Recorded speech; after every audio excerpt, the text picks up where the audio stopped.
Afternoon, everyone. Good afternoon. Happy Monday.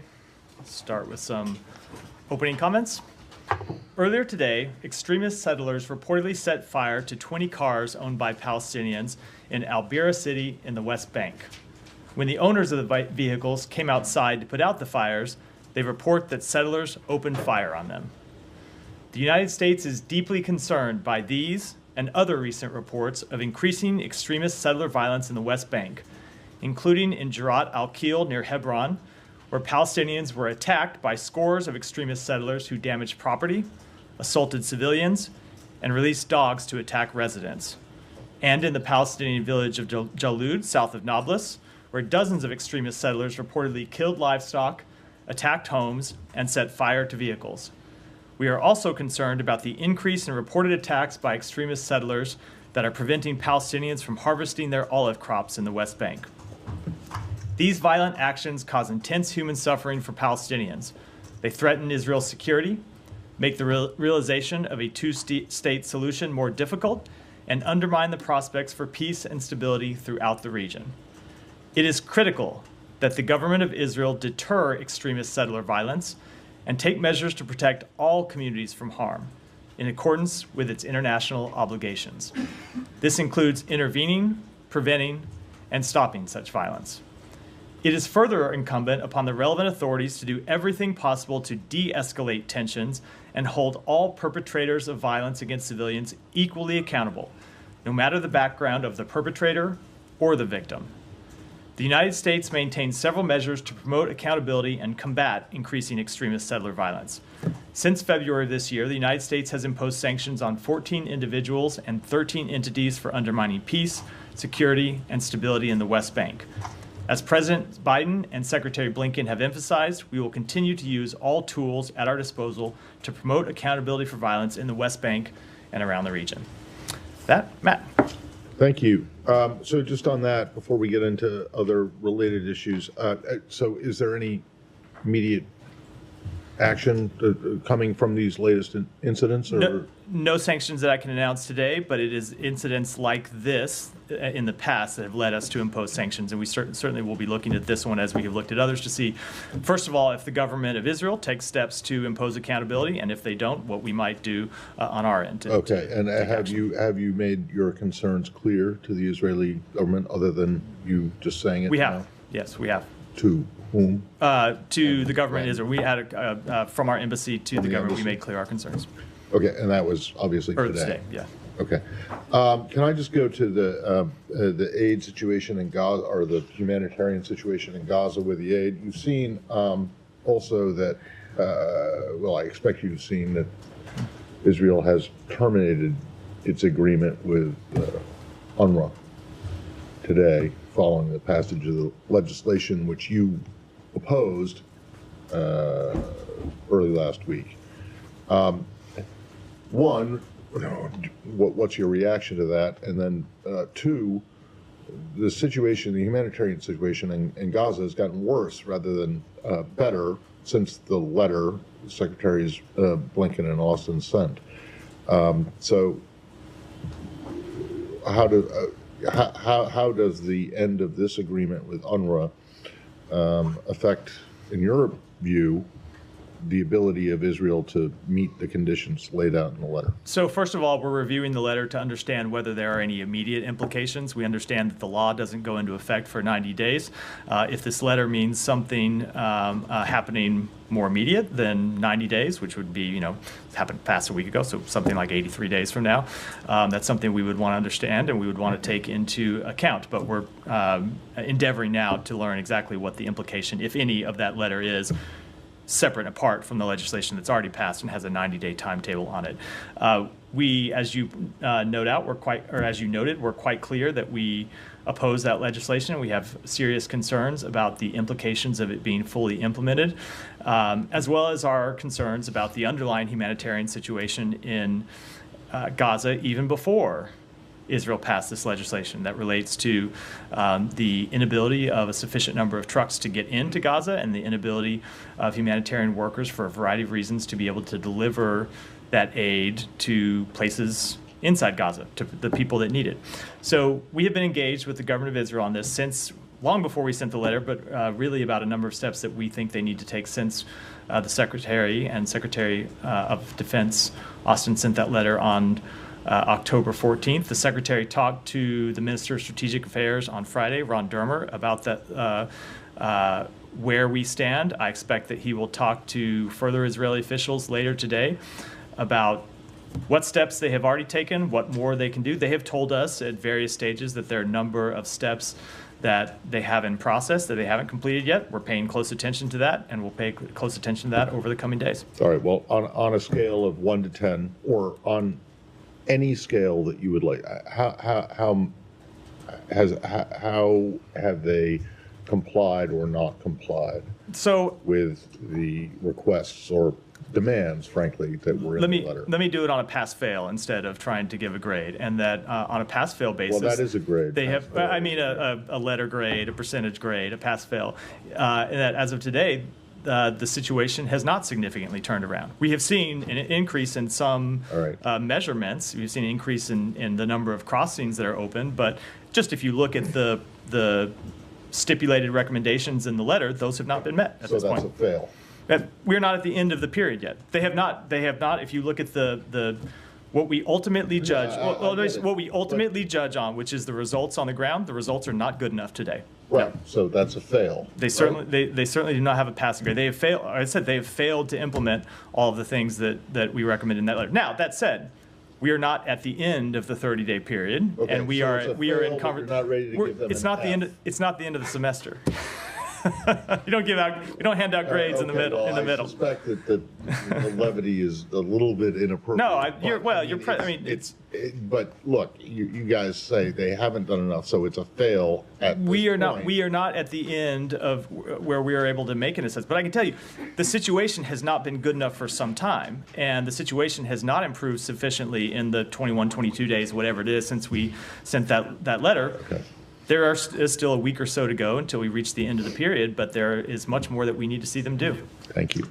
Yeah, thanks, Matt. I'm not going to grade you, but is there any scenario that you would see the possibility of distributing aid to Gaza without UNRWA? So right now, there is no other way to distribute aid in sufficient form, and that's why the Secretary made clear in the letter that we were opposed to the legislation because UNRWA plays a critical role. Now, there are other humanitarian organizations that operate inside Gaza that are delivering aid. There are other UN agencies that are operating inside Gaza, but we see UNRWA as continuing to play a critical role. And I should note, while for very obvious reasons, the focus is on the work that they do in Gaza, they play a critical role in the West Bank. They play a critical role in Lebanon. They play a critical role in other places throughout the region that we don't want to see end either.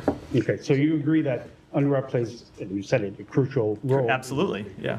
So is there any scenario where you would call upon Israel to not implement this law? I mean, firmly.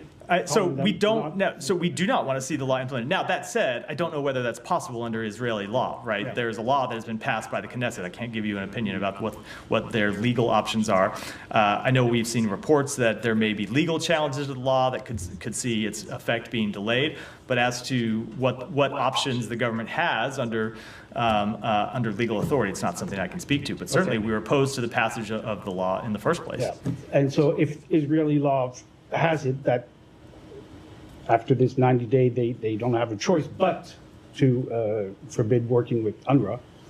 What happens? Well, they don't have a choice, but they wouldn't have a choice. I mean, if that's true, they wouldn't have a choice because of a law that they themselves passed. No, exactly. But where does that leave you? So I'm not going to forecast where we're going to be in the 83 days or whatever it is until this law is implemented. We've made quite clear to them what our concerns are, and we're going to continue to engage with them about those concerns. Matt, on the letter and what may or may not U.S. would do next week, should we expect action from the U.S. government if the picture next week is similar or worse on the humanitarian situation on the day? I don't want to forecast in any way what it is that we'll do at the end of those 30 days. But I mean, you've just said based on the 3 weeks. Since the 3 weeks that you've sent the letter, things have not significantly turned around. And there is one more week to go. which, by the way, is a time period, is a grace period that you guys have chosen to give to them. There is no grace period in the law. I would not describe it as a grace period. We've talked about this before. There were a number of things that are not light switches that you cannot, policy recommendations that we had that you cannot make happen overnight. So it's not a grace period. So can the U.S. government commit to taking action at the end of 30 days if the picture is as dire as today? I am not going to tell you, I cannot predict to you what we will or will not do at the end of the 30 days. I do not know what the factual situation that we will face in that period will be. What I can tell you we will do is we will follow the law. The way we have followed the law to date, we will continue to follow the law. Right.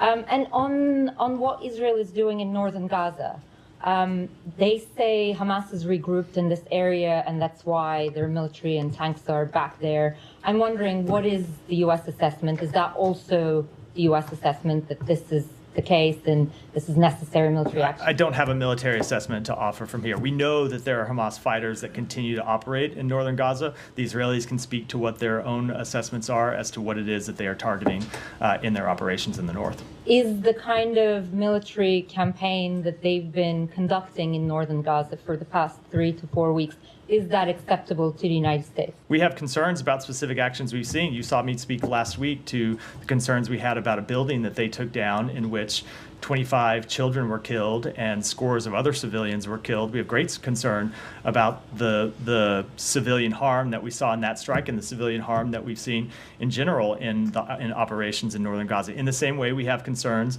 about the fact that humanitarian assistance is not getting into everywhere in Gaza. We've been quite clear with Israel that we believe they have an obligation to get humanitarian assistance in. Ultimately, what we want to do is see the war end. And that's what we're trying to bring about, is an end to the war that stops the fighting in northern Gaza, that stops the fighting elsewhere in Gaza, that brings the hostages home, and ultimately lets Palestinians start to rebuild their lives, rebuild their communities. Right, sure. But that has proven to be very elusive, as you know, as well. And in the meantime, this military campaign is still continuing. So I'm wondering, is the United States government telling the Israelis to wrap this up, even before a ceasefire negotiation? Because, I mean, it's just going to be really difficult to achieve that. So we want to see an end to the war, but the part of the question that I'm struggling with is it's kind of the same thing I struggle a lot of times with when I get this question. There are two sides to a war, right? It is not just Israel that is fighting a war here. Hamas is also fighting a war. And and by the way, you know that Hamas started this war. We've been through this history many times. Hamas fighters continue to shoot, continue to target, continue to launch rockets at Israeli forces. So we want to see the end of the war. But it is not a unilateral decision by one of the parties. We want to see the war end in a way that's durable, where you have an agreement of both parties to end the conflict. Right, but I guess the reason that I'm asking you is because the U.S. is providing much of the weaponry to Israel. So I am wondering if this particular military strategy, which seems to be imposing a siege, during which the humanitarian aid has dropped significantly, there has been a lot of civilian casualties. Is this military strategy acceptable to the United States, and how long more will you let it continue? So we have great concerns about the humanitarian toll in northern Gaza. And as to the question of how much longer it will continue, we want to see the war end now. We want to see an end to the war, and that's what we're trying to accomplish. Thank you. You mentioned the building that obviously the United States is very concerned about. Everybody's concerned about that incident last week. It's one of many incidents that you say the U.S. flags with Israel. And you also say that Israel can speak to its own actions. And what you said to Humaira, when you say Hamas continues to fire rockets and missiles, how do you square that with also saying that Israel has achieved its objective in Gaza? Are you saying it's now gotten worse to the point where they haven't achieved their objective? No. And then I have on the building specifically. Let me answer that one first and then go to the second. So no, absolutely. What we have said is that they have achieved a number of strategic objectives. And if you look at the way you've heard the secretary speak to this and the way the Israeli officials have speak to this, one of the overriding strategic objectives was to ensure that Hamas could no longer launch military operations like we saw on October 7th, with that level of scale, that level of harm. And they have taken tremendous action to degrade Hamas's military capabilities, to wipe out a number of their command, to significantly degrade their arsenals, to significantly degrade their fighters. We have never said that Israel would be able to kill or capture every Hamas fighter. That's an elusive goal and an unachievable goal. So the strategic goal that we've always believed was attainable was to degrade them sufficiently so they couldn't repeat October 7th. The other strategic goal that you heard the Secretary speak to, you heard me speak to, and the President as well, of course, is to bring to justice the leader of Hamas who was responsible for the attacks on October 7th, and they, of course, did that as well. They do have other remaining strategic objectives, the most important remaining one being bring home the hostages. But we have been, I think, pretty open about our concerns that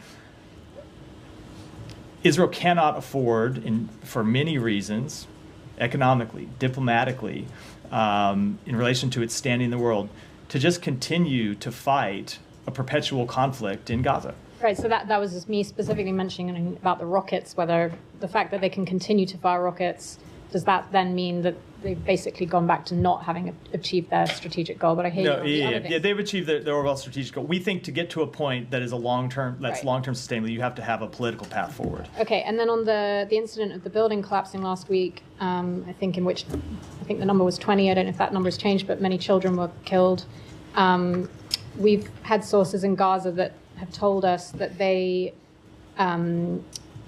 believe that strike was a retaliation for some IDF soldiers that were killed in Jabalia. I was wondering if you had heard anything to that effect, or if that is something you have. No, we have been in communication with the government of Israel about this strike going back to the day on which it occurred. We have not yet received an official explanation for what it is that they were trying to accomplish and what it is that happened. We've seen the same reports I think some of you have about them possibly trying to target a single militant who was on the roof of that building. I can't speak to whether that's accurate or not. Whatever it was that they were trying to accomplish, something clearly went horribly wrong when they have brought down a building and killed 24 children and scores of other civilians, especially when you look at where we are in the war, that we are a year in, that we are at a place when they've achieved a number of their strategic objectives.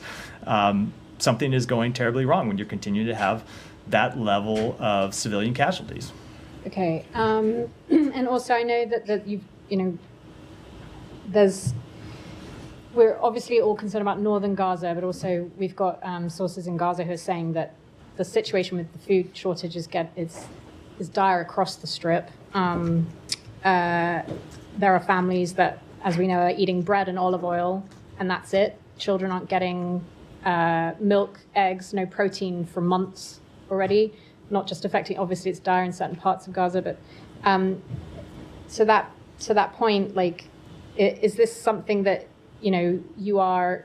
Can you give us an idea on like when you're talking to the Israelis about the daily situation with the food shortage, is this something you're consistently on their backs about? Because I don't think I have to read out any private diplomatic conversations to tell you how concerned we are about the situation and to point you to the fact that we have raised that concern in quite candid terms with them. All you have to do is look at the letter the Secretary sent, where he made clear that the level of humanitarian assistance had gone down to unacceptable levels and needed to change. And that is the consistent message that we deliver in the private conversations. That's the message that the Secretary delivered in his conversation with Ron Dermer on Friday. It's the message he'll deliver to other Israeli officials in the coming hours. And just lastly, because everyone's asking about whether there's been improvements since that letter was sent, more specifically, has the U.S. seen any more of a decline in the food situation over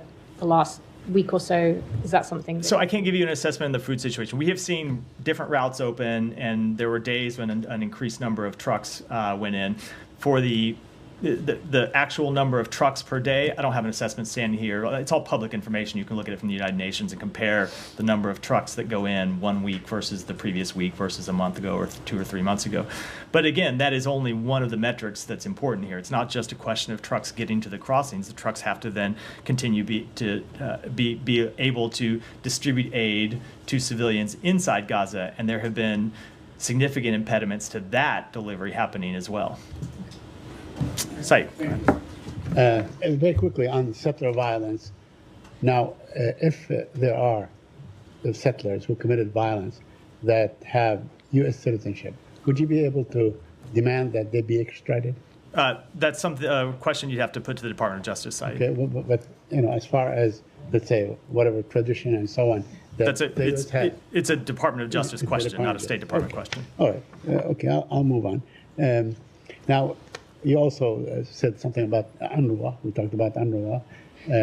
Well, it seems that the Israelis are gunning after other agencies like OCHA and others and so on. And they probably target them much like they target UNRWA.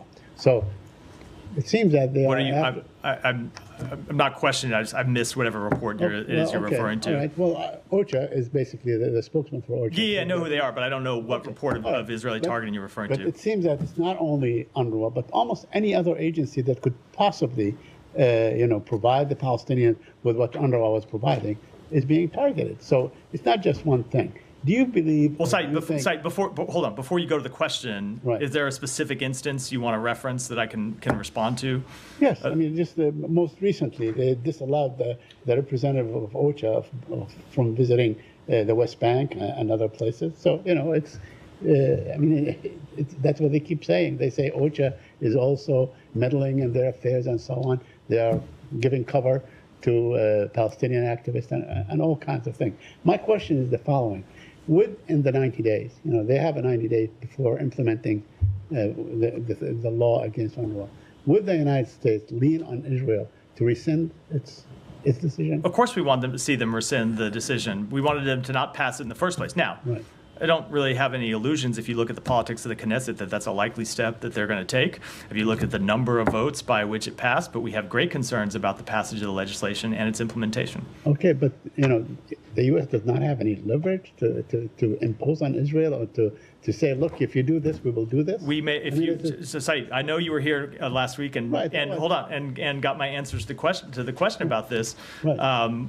Where I pointed out that in the Secretary's letter, we made clear that there are potential legal and policy implications for the implementation of this legislation. We're talking about UNRWA because UNRWA has been there for the better part of this conflict, all throughout. And in fact, it was a Western thing. It was, the Americans and the Europeans that said we should have this organization. We know that probably 170 countries or even more, 180 countries support UNRWA. So you're telling me that Israel basically can flaunt the whole world and say, we'll do whatever we want because we have the backing of the United States? No, Israel can make decisions that any sovereign country can make, and the United States can do the same, as can other countries. Okay, let me just ask you a couple more questions on the hospital situation. There was extensive reporting yesterday by Associated Press on the fact that Israeli claims about the hospitals, about many of the hospitals, that they were actually a place where fighters hid and so on, turned out to be false. So hasn't the time come for the United States to say, hospitals, that's it, don't bomb the hospitals, don't do this to the hospitals, allow some, a modicum of medical care to these Palestinians that need it? We absolutely do not want to see hospitals targeted. Right. We also don't want to see Hamas take refuge inside hospitals. And I will tell you, you have seen us release our own intelligence where we've said that we have seen evidence, at least in one hospital, where Hamas was hiding underneath a hospital and was deploying its fighters underneath a hospital. So absolutely we want to see hospitals protected, and one of the ways to ensure they are protected would be for Hamas to stop taking refuge inside them. All right, but this is a recurring story. I mean, Israel could claim forever that there are Hamas fighters. I'm not talking, so Said, just to be clear, I'm not talking about an Israeli claim. We ourselves have seen evidence of Hamas building tunnels under hospitals and hiding inside All right, hospitals. so we saw this with the Shifa hospital, and it was an ancient tunnel, but that's not the point. That is not our assessment, Said. Okay, that's fine. But I'm saying that has been done and bombed. I'm glad you think it's fine. Again. I'm telling you that was our assessment as a factual matter. But this has been, this was bombed and bombed and bombed again. I mean, this could continue. It's like deja vu all over again. Which is why we are trying to end the war. Okay. And get to lasting peace and security and stability for Israelis and Palestinians. Okay, that takes me to my last question. The Israelis are saying that clearing northern Gaza of Hamas fighters will take another 6 months. Does that mean that this war will go on for another 6 months and you will actually support them? I cannot make any predictions about how this war will proceed, but I can tell you what we are trying to bring about, Saeed, which is an end to the war as soon as possible. Go ahead, and I'll come back to this. Just stay in the region for now. Okay, thank you. On Iran, over the weekend, the Iran Supreme Leader Khamenei said that Israel and the U.S. Should anticipate a crushing blow. And today, Wall Street Journal had a story saying that Tehran's planning a complex response involving more powerful warheads, and they're going to use regular army and RJC, citing Iranian diplomats. So my question is, what is the U.S. message to the Iranian Supreme Leader? I mean, are they getting it? And what is the U.S. doing to discourage the Islamic Republic from attacking again? And lastly, what is the U.S. preparation to counter such attack? So our message to the Supreme Leader is the same as the message that you heard us say last week, which is it should not respond further. It should not escalate the situation further. And if it chooses to do so, we will support Israel in defending itself. Thank you. Thank you. Can we move to North Sure. Korea? So EU's foreign policy chief Joseph Borrell held talks with his South Korean counterpart on Monday. Would you like to provide a general comment? Does the U.S. usually get a debrief afterwards?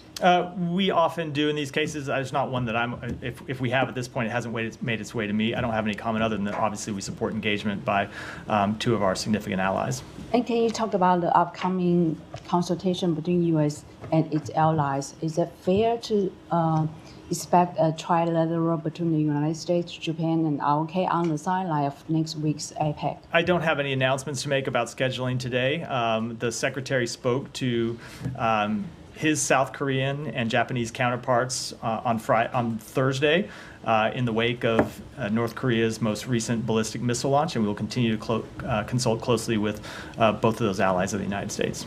Do you have any new report or new development from the newly established multilateral sanctions monitoring team?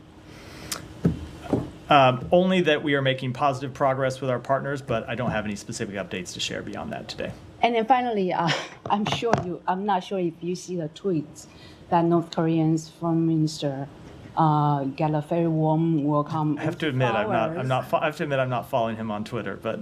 But can you comment on the growing romance between the two countries? Look, so we continue to be greatly concerned about the partnership between North Korea and Russia. You saw the Secretary speak to the fact on Thursday that North Korea has deployed as many as 10,000 troops to Russia, and that we were concerned that they would move to the front lines to enter the fight against Ukraine. As the Secretary said on Friday, that as many as 8,000 North Korean troops had made their way to Kursk. We now assess that as many as 10,000 have made their way to Kursk and could enter combat in the coming days. Are they in Kursk already? I mean, are they in combat already? So I have seen public reporting that they are. I can't speak to that definitively, but as we have said, we expected that it was likely that they would enter into combat against Ukrainian forces, and if they did, they would be legitimate military targets. Yes. Just to confirm that, 10,000 are actively right now involved into the In Kursk, fighting. yes. In Kursk. Yeah, it's our assessment. 8,000 to 10,000 is what As many as 10,000. Okay, yeah. thanks so much. Up from when we spoke Thursday, when we said as many as 8,000 were there, now we can see that we assess that as many as 10,000 have made their way to Kursk. Thanks so much. The Secretary's statement on the security aid, so on Friday that he issued, we have seen some slight, change there. And please correct me if I'm reading too much into it. He's not saying anymore that, unlike his July 11 and August and September statements, he's not saying anymore that we will be sending this as soon as possible. He's also saying that we will be allocating from the congressionally approved, aid as much as possible by the end of the president's term. You guys used to say all of it. Alex, we're in a different situation. You may remember that at the end of the fiscal year, we announced a drawdown of all the remaining authority. We did that under just through a slightly different procedure than we had done previously because we were coming up to the end of the fiscal year, and so we drew down a large number. I don't remember what the exact number was, and now we're spending against that drawdown in the weeks ahead. So that's why these announcements, just at a technical level, look different than the ones that happened before September September 30th. But can you assure us that it will be deployed as quickly as? You should talk to the Pentagon about the deployment of drawdown authority. Thank you. Moving to Georgia, the Georgian government, they refused to, implement international investigation, and the protests out there. Today, opposition declared that they will have non-stop protests. The only request they have from the U.S. and the West is that they want to make sure that you guys are standing with the people of Georgia. That we have what? Standing with them. You support them. Of course, we stand with the people of Georgia. And is there anything you can do to prove that's the case in terms of, we have made clear that we stand with the people of Georgia. We have made clear that we support their EU ambitions. We have made clear that we support their further integration with their Euro and Atlantic partners. We have put, as you know, under review a significant amount of assistance that we provide to the government of Georgia and have suspended $95 million of that assistance because of steps that we have seen them take. And we will continue to look at whether there are additional measures that would be appropriate. And if so, we won't hesitate to use them. And despite the congressional cause, you still refuse to sanction Ivanishvili and others. I don't have any announcements to make about what additional sanctions activities. And finally, on Moldova, I know the White House had a statement, but we haven't heard from the Secretary, but he did raise his concerns prior to. There will be a statement coming from the Secretary this afternoon. What is your, can you preview the statement? On yeah. I think he will congratulate President Sandu on her election. And in terms of Russian involvement? It will be the opposite of what the White House statement was. I didn't want to say that, but yeah. With regard to Russian involvement, that was the Secretary's concern. He highlighted that in his previous statement. So what new did you learn and how to? So we, as you heard him say publicly, we did note that Russia did everything in its power to disrupt the election, to undermine Moldova's democracy, including through illicit financing, including through vote buying, disinformation, and malicious cyber activities. But the people of Moldova came forward and made their voices heard. Thank you. Thank you so much. Matt, about Bangladesh, the situation in Bangladesh every moment changing. Let me ask you about the recent decision by the Information Department of Bangladesh to revoke the press accreditation of 20 journalists, including very senior journalist Iqbal Subhan Chowdhury, Shaban Mahmood, Mujammel Haq Babu, Shakil Ahmed, and Shamal Datta. These actions appears to undermine press freedom and the rights of journalists to operate without government interference. What step will U.S. take to address this violation of press rights? I don't have any specific comment on those reported charges, but we support the free press in Bangladesh as we do around the world. Thank you. And one of the largest political party, the Jatiyo Party of Bangladesh, a central office was vandalized yesterday and set fire on by the anti-discrimination student organization supported by the interim government. Following the situation, the government imposed Section 144, banning Jatiyo Party protest gathering on November 2nd. How does the U.S. State Department view the current efforts by Bangladesh interim governments to marginalize the political parties, including the Jatiyo Party, from the political landscape? So we are monitoring reports of protests in Bangladesh. We support freedom of belief and freedom of expression, peaceful assembly and association as essential elements of any democracy and the welfare of all persons in Bangladesh and, as I said, around the world. And thank you. Finally, what your assessment of the sedition charges filed against 19 Hindu leaders, including ISKCON leader Chinmay Prabhu in Bangladesh, and does it view this charge as impacting religious freedom or minority rights in Bangladesh? We are aware of the charges, and we encourage a fair and transparent legal process for all individuals. Thank you so much. Thank you very much. Thank you very much. 25 years ago, my senior colleague Matt Lee had joined this press briefing room. Mr. Richard Boucher was the press gentleman like you are. I'm here. That's not right. Yeah. Richard Boucher was no. Jamie Rubin was the spokesman. Just a few months later, Mr. Richard Boucher came, and he's my friend till this day. Do you want me to step off stage for a minute and you guys can handle this? I don't know why my name has to come up here. For election, so let's make it a little more serious. So, Mr. Matt, last 2 years, in 25 years, I've skipped journalism only for a year and a half when I was in Virginia Hospital Center. So when I came, then I started, and you have been here since most of the time here. Last week, my 6-year-old son also came here to ask you a question. Unfortunately, he was taken out other journalists' children have been allowed. Last week, my question is, last week, you had the audacity to say that your administration had nothing to do with the removal of Imran Khan, while you had told my friend, again my friend Matt, the word close-ish about the removal of Imran Khan. No, that is not an accurate representation of what I said. You had said that we had told Imran Khan that your visit to Russia was a disliking, and we had I should leave it alone, but you're not right. Okay. Second one, yesterday a Supreme Court attorney got recovered after a month of abduction in Pakistan. After a month, Supreme Court attorney.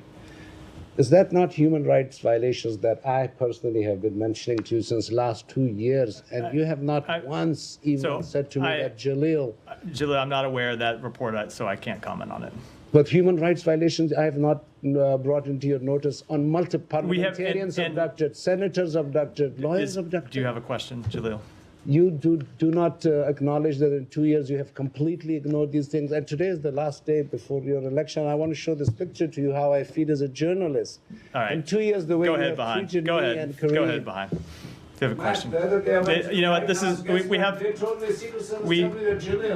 Jalil, this is question time, not argument time in the briefing room. Go ahead, behind you. Go ahead. And I appreciate journalists that show up with questions, not extended arguments. Go ahead. That's I want to tell you the last day of the election. You can go ahead with your question. Journalism, please. Go ahead with your question. I'm going to respect journalism by calling on a journalist in the room. Yes, I will shut Go up. ahead. Thank you, Mr. Matt. You know that Mr. Smotrich and Ben Gvir, they are both crucial members in the government of Israel, and one of them is explicitly encourage expanding settlement in West Bank, and the other one explicitly and practically arming the settlers in the West Bank. Last Wednesday, you rejected that Palestinian has a right to defend themselves against these settlers, and you said that it's a matter of law enforcement. Can you give me, in this context, can you give me more clarification or more explanation what type of law enforcement that can encounter these expanding settlements and encountering these settlers who burning Palestinian homes, burning, like happened yesterday, Palestinian cars, steal their lands. So it's kind of some game. As you supposedly a fair mediator between Palestinian and Israeli, what is your vision for moving this situation, specifically the government itself, encouraging these settlers to expand the settlement? Yeah, so when it comes to who is responsible for law enforcement operations, it depends in what area of the West Bank it is. I think as you well know, in Area A, the Palestinian Authority has principal responsibility for law enforcement operations, and in Area C, it is the government of Israel. And so when you heard the opening remarks at this briefing today, I made clear that relevant authorities, whether it be in Area A, whether it be in Area C, whether it be anywhere, need to respond to acts of violence no matter the perpetrator and no matter the victim. Now, when it comes to settlements in Area C, we want to see the government of Israel do more to prevent settler violence, to crack down on settler violence, and to hold settlers accountable for that violence. And we have also made clear that if we do not see sufficient action from the government of Israel, we will impose our own actions, as we have on more than 24 occasions already this year. Okay, second question on UNRWA, last question on UNRWA.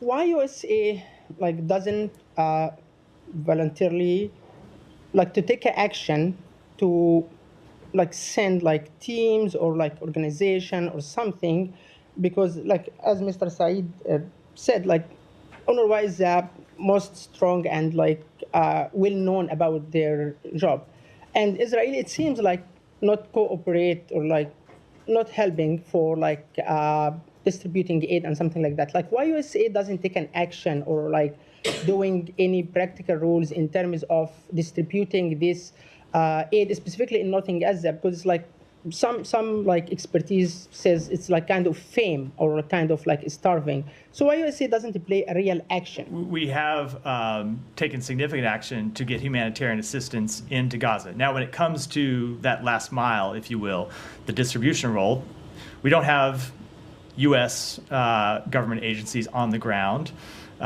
implementing aid delivery, but we are facilitating a great amount of aid making its way to Gaza. In fact, the United States is the largest donor of humanitarian assistance to the Palestinian people. And we fund a number of the UN agencies who then do that last mile delivery inside Gaza, and we'll continue to do so. Well, you don't fund UNRWA anymore. Not UNRWA, but we fund other agencies, what I was referring to. With that, we'll wrap for today. Thanks, everyone. Thank you.